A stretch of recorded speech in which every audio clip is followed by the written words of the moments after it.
আপনারা জানেন যে গতকাল রাতে মাননীয় চিফ অ্যাডভাইজার জাপান 3 দিন বলবো না 4 দিনের জাপান সফর শেষে বাংলাদেশে পৌঁছেছেন। আমরা এই জাপান সফরের উপরে যতগুলো মিটিং হয়েছে, যেগুলো ইম্পর্টেন্ট আউটকাম ছিল, সবগুলো আপনাদেরকে জানিয়েছি। আমরা এই সফরটি ছিল খুবই সফল এবং বাংলাদেশ জাপানের মধ্যে যেই সম্পর্ক, এটা আমরা মনে করি যে এই সফরের পরে একটা নতুন উচ্চতায় উঠবে। এই সফরে 3টা বিশেষ আউটকাম ছিল। একটা হচ্ছে যে অবশ্যই আমাদের সাথে জাপানের যে বায়োল্যাটারাল যে রিলেশনশিপ, সেটা আরও গভীরতর, সেটা আরও স্ট্রঙ্গার হলো এবং এর ফলে আপনারা দেখেছেন যে জাপান যেই বায়োল্যাটারাল টক্সের পরে যে আমরা যে 6টা এমওইউ সাইন হয়েছে, তার মধ্যে কয়েকটা ছিল খুবই অন্যতম। একটা হচ্ছে যে তারা আমাদেরকে ডেভেলপমেন্ট পলিসি লোন, যেটাকে বাজেট সাপোর্ট বলে, তারা $418 মিলিয়ন আমাদেরকে দিবে জানিয়েছে। এটার এই সংক্রান্ত নোট এক্সচেঞ্জ হয়েছে। তারপরে জয়দেবপুর ঈশ্বরদী ডুয়াল গেজ লাইনটা আমাদের খুবই ইম্পর্টেন্ট, বিশেষ করে বাংলাদেশের রাজধানীর সাথে আমাদের পশ্চিমাঞ্চলের সাথে, পশ্চিম এবং উত্তরের সাথে একটা মানে নিবিড় কমিউনিকেশনের যোগাযোগের জন্য এটা খুবই ইম্পর্টেন্ট একটা লাইন। সেটাকে ডুয়াল গেজ ডাবল ট্র্যাক করা হচ্ছে এবং সেটার জন্য জাপান জানিয়েছে যে তারা আমাদেরকে 92 বিলিয়ন ইয়েন, যেটা সমমূল্য হচ্ছে $641 মিলিয়ন দিবে এবং ওরা আরও $4.2 মিলিয়ন আমাদেরকে দিচ্ছে বিভিন্ন স্কলারশিপে এবং হিউম্যান রিসোর্সের ডেভেলপমেন্টের জন্য। তো এবং জাপানিজ প্রাইম মিনিস্টার শিগেরু ইশিবার সাথে খুবই সৌহার্দ্যপূর্ণ একটা মিটিং হয়েছে এবং আমরা যে ধরনের আশ্বাসগুলো চাচ্ছিলাম, ওনারা প্রত্যেকটাই আমাদের সাথে বলেছেন যে এই ইন্টারিম গভর্নমেন্টের সাথে তারা থাকবেন এবং বাংলাদেশ ইন্টারিম গভর্নমেন্ট যে এই মিডি নিয়ে, মানে Maheshkhali Matarbari integrated development initiative, এটা নিয়ে যে একটা মাস্টার প্ল্যান করতে যাচ্ছেন, সেখানে তারা সর্বাত্মক সহযোগিতার আশ্বাস দিয়েছেন। তো এটা আপনি জানেন, এটার এই মিডি প্রজেক্টে আনুমানিক এখন পর্যন্ত প্রাক্কলন করা হয়েছে যে $29 বিলিয়ন লাগবে। তো $29 বিলিয়ন আমরা মনে করছি যে একটা বড় অংশ, মানে বড় সাপোর্ট আমরা জাপান থেকে পাবো এবং জাপান বলেছে যে তারা ইন্টারিম গভর্নমেন্টের সাথে আছে এবং ইন্টারিম গভর্নমেন্ট এই ইনিশিয়েটিভগুলোই তারা সবসময় থাকবে। আরও 2টা মেজর এই ট্যুরের মেজর দিক ছিল, হলো একটা হচ্ছে ইনভেস্টমেন্ট, জাপানিজ ইনভেস্টমেন্টকে অ্যাট্রাক্ট করা।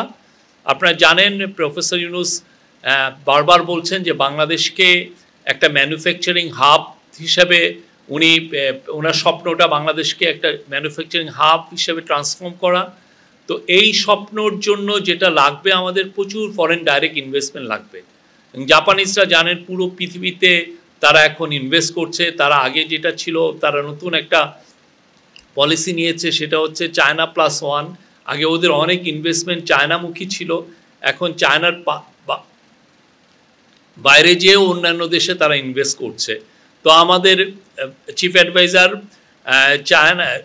জাপানের যে মেন ইনভেস্টমেন্ট এজেন্সি জেট্রোর চিফের সাথে মিটিং করেছেন এবং প্রথমে ওই দিনে উনি জেট্রো চিফের সাথে মিটিং করার পরে সিলেক্ট কিছু বড় বিজনেসম্যান, যারা মানে যেমন সুমিটোমো, মারুবিনি, জেরা, এই কোম্পানিগুলোর সাথে আলাদা উনি আর একটা স্মল গ্যাদারিংয়ে মিটিং করেছেন। পরে একটা বড় একটা মিটিং করেছেন, সেখানে সব ইনভেস্টররাই ছিলেন, পুরো হাউসটা প্যাক ছিল। সেখানে উনি আহ্বান করেছেন জাপানিজদেরকে যে ইনভেস্ট করার জন্য এবং উনি খুবই, আমরা বলবো যে আমরা খুবই ভালো পজিটিভ রেসপন্স পেয়েছি। আপনারা যেমন আমাদের চায়না ট্যুরের পরে দেখেছেন যে কিভাবে চাইনিজ ইনভেস্টররা বাংলাদেশে এসছে। আমরা আশা করছি এই জাপান ট্যুরের পরে অনেক বড় বড় জাপানিজ ইনভেস্টর বাংলাদেশে আসবেন এবং তাদেরকে সর্বাত্মক সহযোগিতা করা হবে বাংলাদেশে ইনভেস্টমেন্ট করার জন্য। আর তৃতীয় যেটা খুবই ইম্পর্টেন্ট দিক, সেটা হচ্ছে যে জাপানের যে ম্যান পাওয়ারের যে মার্কেট, সেটা আমরা মনে করছি যে এই সফরের পরে এটা নতুন দুয়ার আমাদের জন্য খুলল। এটার জন্য কিছু এগ্রিমেন্ট হয়েছে এবং আমরা আশা করছি, এবং জাপানিজ কোম্পানিগুলো যারা আমাদের সাথে সেই একটা এই সংক্রান্ত একটা সেমিনার হয়েছে, সেখানে জাপানিজ কোম্পানিগুলো জানিয়েছে যে তারা আগামী 5 বছরে বাংলাদেশ থেকে 1 লক্ষ লোক নিতে চায়। এটা ওরা এক্সপ্রেস করেছে। আমাদের এখন এই চ্যালেঞ্জটা আসলে আমরা তাদেরকে পাঠাতে পারবো কিনা, এবং সেই লক্ষ্যে প্রফেসর ইউনূস অলরেডি একটা টাস্ক ফোর্স গঠন করেছেন। একটা সমন্বিত উদ্যোগ আমরা নিলে 1 লক্ষ কেন, হয়তো আমরা এর চেয়ে বেশিও পাঠাতে পারবো। এরকম একটা কাজ নেপাল করেছে। নেপাল করার ফলে এখন 1.5 লক্ষ নেপালি জাপানে আছে। সেখানে বাংলাদেশে ওই জাপানে আছে ম্যাক্সিমাম, কেউ বলেন 32,000, কেউ বলেন ম্যাক্সিমাম 40,000। এর বেশি জাপানে বাংলাদেশি কোনো ওয়ার্কার বা বাংলাদেশি যারা ওইখানে পড়ালেখা করছেন, এদের সংখ্যা 40,000-এর উপরে হবে না। অলরেডি আমাদের কিছু কাজ করার কারণে এই বছরের প্রথম সেমিস্টারে 3,000 বাংলাদেশি গিয়েছেন জাপানে পড়ালেখা করতে। এটা রেকর্ড নাম্বার। এবং এটার মূল কারণ ছিল যে তারা আগে যারা 3,000 বাংলাদেশি গিয়েছেন জাপানের ল্যাঙ্গুয়েজ ট্রেনিংয়ের জন্য, এবং এই ল্যাঙ্গুয়েজ ট্রেনিংয়ে আগে যেটা হতো যে কিছু ব্যাংকিং সমস্যা হতো এবং এটার কিছু ভিসাগত জটিলতা হতো, সেগুলোকে আমরা রিজলভ করেছি। এবং রিজলভ করার কারণে এই রেকর্ড পরিমাণ 1 সেমিস্টারে 3,000 বাংলাদেশি গিয়েছেন সেখানে পড়তে। এবং আমরা আশা করছি আগামী আরও 2-3টা যে সেমিস্টার আছে, সেখানে আরও অধিক সংখ্যক বাংলাদেশি যাবেন। এবং এটা বাংলাদেশি যে অ্যাম্বাসেডর উনি বলেছেন এটা অ্যাটলিস্ট 10,000 হবে। বাট আমাদের ইচ্ছা এই আগামী 5 বছর 1 লক্ষ বাংলাদেশিকে পাঠানো, এবং সেই অনুযায়ী কাজ হচ্ছে। ওই সংক্রান্ত যে সেমিনারে প্রফেসর ইউনূস বক্তব্য রেখেছেন, আমরা আপনাদের সেই বক্তব্যটা শেয়ার করেছি। এবং ওইখানে ইভেন যারা বড় করে তাদের সাথে উনি আলাপও করেছেন, 1-to-1 আলাপ করেছেন। এবং আমরা আশা করছি যে জাপানে বাংলাদেশের যে আগে যে ইমেজ ক্রাইসিস ছিল সেটা থাকবে না, প্রচুর বাংলাদেশি যেতে পারবে। এবং সত্যিকার অর্থে আমরা এমন সময় জাপানে এটা নিয়ে মুভ করছি যে এই সময় জাপানে যেগুলো ট্র্যাডিশনাল সোর্স থেকে জাপান তাদের শ্রমিকদেরকে নিতেন, সেই জায়গার থেকে জাপানে লোক কম যাচ্ছে। যেমন ইন্দোনেশিয়ার ইকোনমি বুম হওয়ার কারণে ওদের ইন্দোনেশিয়ার থেকে কম লোক যাচ্ছেন জাপানে। সিমিলারলি ভিয়েতনামেরও একই অবস্থা। আর মায়ানমার থেকেও অনেকে যেতেন, কিন্তু মায়ানমারে এখন আপনারা জানেন একটা যুদ্ধাবস্থা, সেই জন্য যেতে পারছেন না। তো আমরা মনে করছি এটা বাংলাদেশের জন্য পারফেক্ট টাইম।